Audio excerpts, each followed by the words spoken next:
আপনি কি মনে করেন আয়কর না দিলে আপনার জীবনে কোনো প্রভাব পড়বে না?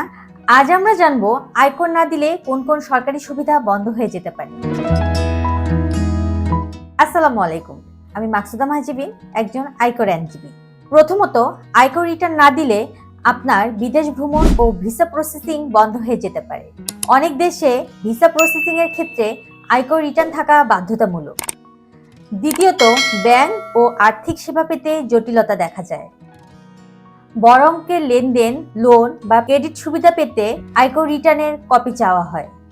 তৃতীয়ত, আপনার যদি ট্রেড লাইসেন্স থাকে তাহলে ট্রেড লাইসেন্স নবায়নের ক্ষেত্রে আয়কর রিটার্ন না থাকলে বাধা আসতে পারে। চতুর্থত, গাড়ি, ফ্ল্যাট রেজিস্ট্রেশন ও হস্তান্তরের ক্ষেত্রে আয়কর নথি যদি না থাকে তাহলে প্রক্রিয়া আটকে যেতে পারে।